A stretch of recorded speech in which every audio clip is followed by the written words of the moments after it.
रेशम और रफ्तार। एपिसोड 5। मुखौटे के पीछे का सच। सुबह के 10 बजे बज रहे थे। महक आर्यन के ऑफिस रायचंद हेडक्वार्टर पहुंची। आज उसे वो लीगल पेपर्स सबमिट करने थे जो उसने रात भर जागकर तैयार किए थे। ऑफिस का माहौल बिल्कुल आर्यन जैसा था, ठंडा, अनुशासित और डरावना। हर कर्मचारी दबी आवाज में बात कर रहा था, जैसे जरा सा शोर भी आर्यन का गुस्सा भड़का सकता हो। जैसे ही वो आर्यन के केबिन में दाखिल हुई, उसने देखा कि आर्यन किसी फाइल को जोर से मेज पर पटक रहा था। उसके सामने एक मैनेजर सर झुकाए खड़ा था। मुझे बहाने नहीं, नतीजे चाहिए। अगर ये डील क्लोज नहीं हुई तो अपना इस्तीफा तैयार रखना। आर्यन की दहाड़ पूरे फ्लोर पर सुनाई दी। मैनेजर के बाहर निकलते ही महक ने अपनी फाइल मेज पर रखी। आर्यन ने अपनी कुर्सी पीछे की और अपनी गहरी नजरों से महक को ऊपर से नीचे तक देखा। काम पूरा है या यहाँ भी टाइम की कमी का बहाना है? महक ने शांति से जवाब दिया, पेपर्स तैयार हैं मिस्टर रायचंद, आप चेक कर सकते हैं। आर्यन ने फाइल पलटना शुरू किया। उसकी तेज नजरें एक एक शब्द को स्कैन कर रही थीं। अचानक वो रुका। ये क्लॉज तुमने बदला है? मैंने जैसा कहा था वैसा क्यों नहीं किया? महक ने बिना डरे उसकी आंखों में झांका। क्योंकि जो क्लॉज आपने बताया था वो कानूनी तौर पर आपकी कंपनी को भविष्य में मुश्किल में डाल सकता था। एक लॉ टॉपर होने के नाते मेरा काम सिर्फ आपकी हाँ में हाँ मिलाना नहीं, बल्कि सही लीगल एडवाइस देना भी है। आर्यन कुछ पल के लिए खामोश हो गया। उसे उम्मीद नहीं थी कि कोई उसके सामने इतनी हिम्मत से अपनी बात रखेगा।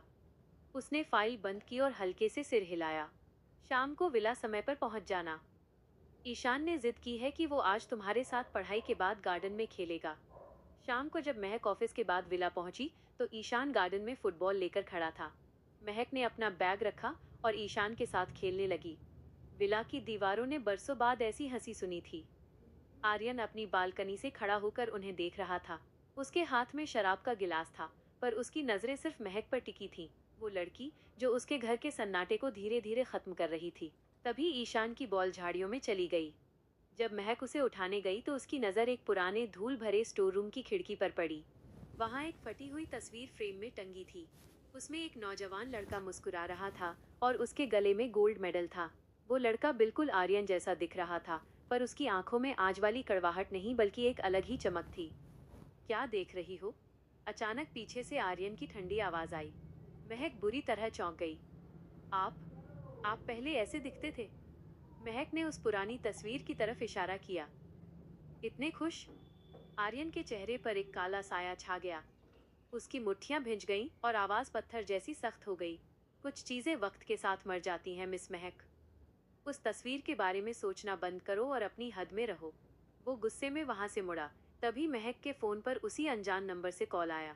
उसने जैसे ही रिसीव किया, दूसरी तरफ से एक भारी आवाज आई, तारांकन, रायचंद विला की दीवारें जितनी ऊंची हैं, उनके राज उतने ही गहरे हैं। संभल कर रहना महक, तुम एक ऐसे खेल में कदम रख चुकी हो जहाँ से वापसी मुमकिन नहीं। महक का चेहरा सफेद पड़ गया।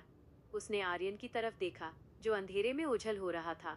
उसे एहसास हुआ कि आर्यन के इस कड़े व्यवहार के पीछे कोई बहुत बड़ा जख्म छुपा है।